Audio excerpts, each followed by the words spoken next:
저는 25년간 곡물 영양과 소화생리학을 연구해온 이정훈 박사입니다. 많은 분들이 건강을 위해 현미밥과 잡곡밥을 챙겨 드시죠. 그런데요, 지금처럼 드시면 그 건강식이 독으로 바뀔 수도 있습니다. 현미나 보리, 콩이 아무리 좋은 영양을 품고 있어도 소화되지 않은 채 장에 머무르면 썩으면서 독소로 변합니다. 우리가 먹는 음식이 제대로 분해되지 않으면 대장 속에서 부패하면서 각종 유해 가스와 독성 물질을 만들어내거든요. 이게 반복되면 장 점막이 손상되고 염증이 생기고 결국 심각한 질환으로 이어집니다. 한국이 전 세계에서 대장암 발병률 1위라는 사실 알고 계셨나요? 이건 단순한 통계가 아니라 우리의 식습관이 잘못되었다는 신호입니다. 특히 건강을 위해 먹는 현미밥이 오히려 장을 망가뜨리고 있다면 이보다 억울한 일이 어디 있겠습니까? 오늘은 현미밥이 약이 되느냐 독이 되느냐를 가르는 단 한 가지 방법을 말씀드리겠습니다. 요즘 식사 후 더부룩하거나 속이 묵직하신가요? 그럼 끝까지 보셔야 합니다. 여러분이 지금 어떻게 드시고 있는지 댓글로 남겨주세요. 얼마 전 68세 김정희님이 찾아오셨습니다. 혈당이 높아져서 현미밥으로 식단을 바꾸신 1년이 넘었는데 오히려 변 냄새가 심해지고 속이 늘 더부룩하다고 하시더군요. 아무리 좋은 음식이라도 소화가 되지 않으면 독으로 작용한다는 걸 모르셨던 거죠. 김정희님은 밥을 5분 만에 후다닥 드시고 물을 연거푸 마시는 습관이 있었습니다. 현미는 백미보다 섬유질이 3배 이상 많아서 침 속의 소화효소가 충분히 작용해야 하는데 급하게 삼키면 위에서 덩어리째 머물다가 장으로 내려갑니다. 그러면 장내 세균이 이걸 분해하면서 가스와 독소를 만들어내는 거예요. 식습관을 천천히 바꾸자 놀라운 변화가 나타났습니다. 밥을 천천히 씹는 것만으로도 더부룩함이 사라지고 변냄새가 줄어들며 장이 훨씬 편안해졌다고 하셨습니다. 단 2주 만에 아침에 일어날 때 몸이 가볍고 소화가 잘 되니까 피로감도 덜하다고 말씀하시더군요. 오늘 이 영상에서 말씀드릴 내용은 여러분의 장 건강관리 방식을 완전히 바꿀 수 있는 중요한 지혜입니다. 이 이야기를 끝까지 듣고 실천하셔야만 진정한 변화를 경험할 수 있습니다. 구독과 좋아요를 눌러주시면 이런 중요한 정보를 더 많은 분들께 전할 수 있습니다. 이 채널은 여러분의 건강한 노년을 응원합니다. 끝까지 보지 않으시면 가장 중요한 실천법을 놓치게 됩니다. 마지막에 나올 단 하나의 습관이 모든 것을 바꿀 수 있습니다. 이렇게 작은 변화만으로도 달라질 수 있다는 걸 꼭 확인하세요.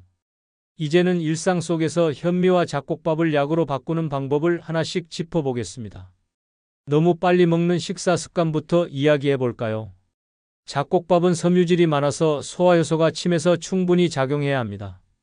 침 속에는 아밀라제라는 효소가 있는데 이게 탄수화물을 잘게 쪼개주는 역할을 하거든요. 그런데 급하게 먹으면 이 효소가 제대로 작용할 시간이 없어요. 국내 식품영양학회에 따르면 식사 시간이 10분 미만인 사람은 대장 내 가스 발생률이 3배 높다고 합니다. 위에서 제대로 분해되지 않은 음식이 장으로 내려가면 장내 세균이 이걸 발효시키면서 메탄가스와 황화수소 같은 유해 가스를 만들어내거든요. 이 가스가 장을 팽창시키고 복통을 일으키는 겁니다. 72세 박성호님은 평생 급하게 식사하던 습관을 고치고 나서 속이 훨씬 편해졌다고 하셨습니다. 처음엔 천천히 씹는 게 답답하셨대요. 그런데 한 숟갈당 30번 이상 씹는 연습을 2주 정도 하시니까 식사 후에 느껴지던 팽만감이 완전히 사라졌다고 하셨어요. 한 숟갈당 30번에서 50번 이상 씹어보세요. 식사 시간을 최소 15분은 확보하셔야 합니다. 물로 급히 넘기지 마시고 입안에서 침이 충분히 돌 때 삼키세요. 여러분은 식사 시간을 얼마나 쓰고 계신가요? 오늘 저녁 식사 때 한번 체크해 보세요. 두 번째로 덜 익은 밥 문제를 짚어야겠습니다. 꼬들꼬들한 밥이 더 맛있다고 생각하시는 분들이 많은데요. 사실 이건 소화에 굉장히 안 좋습니다. 쌀알의 전분이 완전히 젤라틴화되지 않으면 소화효소가 접근하기 어렵거든요. 한국영양학회 자료에 따르면 푹 익힌 밥이 위에서 머무는 시간이 40% 짧다고 합니다. 덜 익은 밥은 위에서 오래 머물면서 위산 분비를 과도하게 자극하고 결국 소화불량을 일으키는 거죠. 특히 현미는 백미보다 껍질이 단단해서 더 오래 불리고 더 푹 익혀야 합니다. 65세 윤미경님은 현미밥을 살짝 꼬들하게 짓다가 늘 속이 답답했는데 찜기에 한 번 더 쪄서 드시자 소화가 훨씬 부드러워졌습니다. 밥을 지을 때 물을 조금 더 넣고 취사 시간을 길게 설정하셨대요. 그랬더니 밥알이 부드러워지면서 씹을 때도 편하고 식사 후에 속이 편안하다고 하셨어요. 현미나 잡곡은 불림 시간을 8시간 이상 주시고 밥은 푹 익혀서 드세요. 냉동 후 재가열한 밥은 저항성 전분이 증가해서 오히려 대장을 자극할 수 있으니 주의하셔야 합니다. 여러분 댁의 밥솥 너무 딱딱하게 설정되어 있지 않나요? 한번 확인해 보세요. 세 번째는 과도한 잡곡 비율입니다. 곡물이 많을수록 섬유질이 지나치게 늘어나서 위에 부담이 됩니다. 섬유질은 분명 몸에 좋지만 과하면 독이 되거든요. 특히 소화 기능이 약한 시니어분들은 더 조심하셔야 합니다. 대한영양사회에서는 잡곡 비율을 전체의 30%에서 40% 이내로 권장합니다. 그 이상 섞으면 위에서 소화하는데 너무 오랜 시간이 걸리고 장에서도 제대로 분해되지 않아요. 그러면 장내 세균이 과도하게 발효를 일으키면서 가스와 복통이 생깁니다. 70세 이은주님은 100% 현미밥만 고집하다가 복통이 잦았지만 흰쌀과 육대사로 석자장이 훨씬 안정됐다고 합니다. 처음엔 백미를 섞는 게 건강에 안 좋을 것 같아 망설이셨대요. 그런데 막상 해보니까 소화도 잘 되고 영양도 충분히 섭취할 수 있더라고 하셨어요. 초기엔 백미 70%, 잡곡 30%로 시작해서 점차 늘려보세요. 콩이나 귀리, 보리를 한꺼번에 많이 섞지 마시고 한두 종류만 사용하는 게 좋습니다. 혹시 여러분도 현미 100% 밥을 드시고 계신가요? 그럼 오늘부터 백미를 조금 섞어보세요. 네 번째는 저항성 전분밥에 대한 오해입니다. 냉동밥이 혈당을 덜 올린다는 건 사실이지만 대장엔 부담이 됩니다. 밥을 식히면 전분의 구조가 바뀌면서 소화가 어려워지거든요. 혈당 관리에는 도움이 되지만 장 건강은 희생되는 거예요. 서울대 식품공학팀 연구에 따르면 냉장 밥 섭취 시 가스 발생량이 1.8배 증가했다고 합니다. 소화되지 않은 전분이 대장으로 내려가면 장내 세균이 이걸 분해하면서 메탄가스를 만들어내요. 그래서 배가 빵빵해지고 방귀가 자주 나오는 겁니다. 69세 정명수님은 냉동밥으로 혈당은 낮췄지만 변비가 심해져 고생했습니다. 차가운 밥을 먹으면 위에서 소화하는데 더 많은 에너지가 필요하고 장의 연동운동도 느려지거든요. 그래서 변비가 생긴 거죠. 따뜻한 밥으로 바꾸자 변비가 해결되고 속도 편해졌다고 하셨어요. 따뜻한 밥을 바로 먹는 습관으로 바꿔보세요. 혈당보다 장 건강이 우선입니다. 냉장밥 혹시 혈당 걱정 때문에 계속 드시고 계신가요? 장이 불편하시다면 오늘부터 따뜻한 밥으로 바꿔보세요. 다섯 번째는 효소 제품에 대한 착각입니다. 효소는 영양소가 아니라 영양소를 분해하는 촉매일 뿐입니다. 우리 몸은 스스로 소화효소를 만들어내는데 외부에서 계속 공급하면 몸이 게을러져요. 마치 근육을 안 쓰면 약해지는 것처럼 효소를 계속 먹으면 우리 몸의 효소 분비 능력이 떨어집니다. 지속적 효소 섭취는 체내 소화효소 분비를 20% 감소시킨다는 보고가 있습니다. 처음엔 소화가 잘 되는 것 같지만 장기적으로는 오히려 소화 능력이 약해지는 거죠. 우리 몸의 자생력을 키워야지 외부 의존도를 높이면 안 됩니다. 74세 강은호님은 매일 효소제를 먹다 오히려 속이 더 무거워졌습니다. 효소제를 끊고 천천히 씹는 습관을 들이자 몸이 스스로 소화하는 능력을 회복했다고 하셨어요. 처음 2주는 힘들었지만 한 달이 지나자 효소제 없이도 편하게 식사할 수 있게 됐대요. 소화가 힘든 날만 일시적으로 사용하세요. 효소제에 의존하지 말고 씹는 습관부터 회복하셔야 합니다. 여러분은 혹시 효소제에만 의지하고 계신가요? 오늘부터 씹는 연습을 시작해 보세요.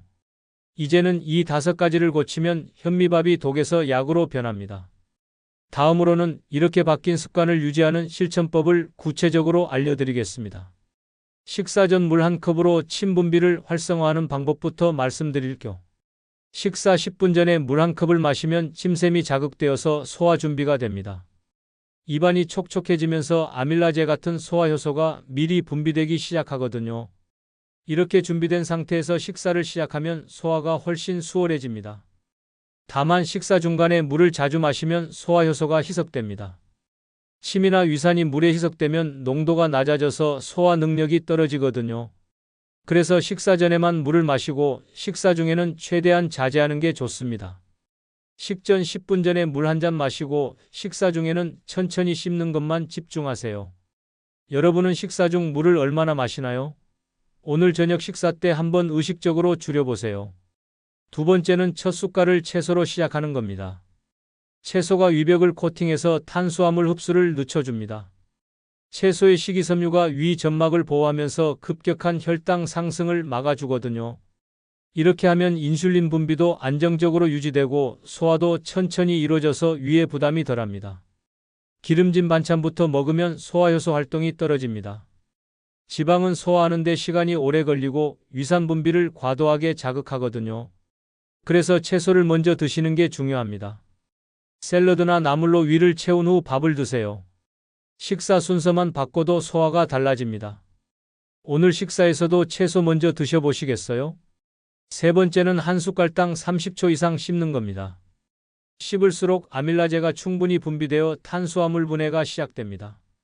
입안에서 음식을 잘게 부수고 침과 골고루 섞어야 위에서 소화하기 쉬워지거든요. 특히 현미나 잡곡은 껍질이 단단해서 더욱 꼼꼼히 씹어야 합니다. 대화하면서 급히 삼키면 소화효소 분비가 줄어듭니다. TV를 보거나 스마트폰을 하면서 먹으면 음식에 집중하지 못해서 씹는 횟수가 자연스럽게 줄어들어요. 그러면 제대로 소화되지 않고 위로 내려갑니다. TV 끄고 식사 시간 15분 이상 확보하세요. 음식 씹는 것에만 집중하면 소화도 잘 되고 포만감도 빨리 느껴집니다. 오늘 저녁 몇 번이나 씹을 자신 있으신가요? 네 번째는 식사 후 10분 산책입니다. 가벼운 움직임이 위의 연동 운동을 도와 소화를 촉진합니다. 식후에 가만히 앉아 있으면 위가 처지면서 소화가 느려지거든요. 반면 걸으면 복부에 자극이 가해져서 위장이 활발하게 움직입니다. 식후 바로 눕거나 낮잠 자면 위산 역류 위험이 높습니다. 누운 자세에서는 위산이 식도로 역류하기 쉽고 이게 반복되면 식도염이 생길 수 있어요. 그래서 식사 후 최소 이 시간은 눕지 않는 게 좋습니다. 식사 후 10분만 걸어보세요. 집안을 천천히 걷거나 베란다에서 가볍게 스트레칭해도 좋습니다. 식사 후 바로 누우시진 않나요? 다섯 번째는 밥양을 70%만 채우는 겁니다. 과식은 위산 과다와 복부 팽만을 유발합니다. 위가 꽉 차면 소화효소가 음식 구석구석까지 닿기 어렵고 위벽이 늘어나면서 압력이 높아져요. 그러면 소화가 느려지고 더부룩한 느낌이 오래갑니다. 적게 먹어야 침이 더 오래 작용할 수 있습니다. 음식량이 적으면 침 속 효소가 모든 음식에 골고루 작용할 수 있거든요. 그래서 소화가 빠르고 영양 흡수도 더 효율적으로 이루어집니다. 밥그릇 크기를 줄이거나 소형 숟가락 사용해 보세요. 시각적으로 포만감을 느끼는 게 중요합니다. 오늘부터 밥그릇을 조금 줄여볼까요? 이렇게 실천하면 잡곡밥은 부담스러운 음식이 아니라 약이 되는 밥이 됩니다. 이제 마무리로 오늘 꼭 기억해야 할 한 가지를 정리해 드리겠습니다. 오늘 이야기의 핵심은 단순합니다. 현미밥이 건강식이냐 독이냐는 소화 한 가지에 달려 있습니다. 빨리 먹는 습관, 덜 익힌 밥, 냉동밥, 과도한 잡곡 비율, 효소 의존, 이 5가지가 우리의 장을 망가뜨리고 대장암 위험을 높여왔습니다. 잘못 관리하면 어떻게 될까요? 소화되지 않은 음식이 대장에서 썩으면서 독소를 만들어냅니다. 이 독소가 장 점막을 자극하면 염증이 생기고 장내 환경이 나빠지면서 유익균은 줄고 유해균이 늘어납니다. 장 점막이 손상되면 영양 흡수도 떨어지고 면역력도 약해집니다. 장기적으로는 대장 용종이나 암으로 발전할 위험이 커지는 거죠. 또 소화불량이 반복되면 위에도 부담이 갑니다. 위산이 과다 분비되면서 속쓰림이나 위염이 생기고 심하면 위궤양까지 생길 수 있어요. 영양은 제대로 흡수되지 않으니 피로감이 심해지고 기력이 떨어지면서 일상생활이 힘들어집니다. 반대로 제대로 관리하면 같은 현미밥이 약이 되어 몸속을 맑게 하고 피로를 덜어줍니다. 천천히 씹고 따뜻한 밥을 먹고 식사 시간을 지키면 소화가 잘 되면서 영양소가 제대로 흡수됩니다.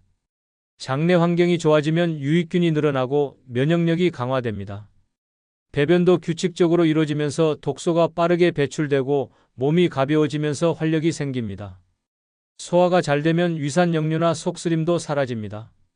위와 장이 편안해지니까 스트레스도 줄어들고 수면의 질도 좋아집니다. 아침에 일어날 때 개운하고 하루 종일 활기차게 보낼 수 있습니다. 같은 음식을 먹어도 어떻게 먹느냐에 따라 이렇게 극명하게 차이가 납니다.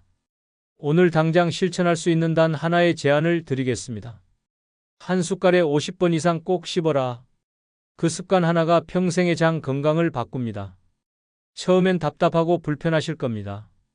그런데 2주만 참고 해보세요. 몸이 달라지는 걸 느끼실 겁니다. 씹는 것만으로도 침 속의 소화효소가 충분히 분비되고 음식이 잘게 부서져서 위에서 소화하기 쉬워집니다. 소화가 잘 되면 영양 흡수도 좋아지고 장내 환경도 개선됩니다.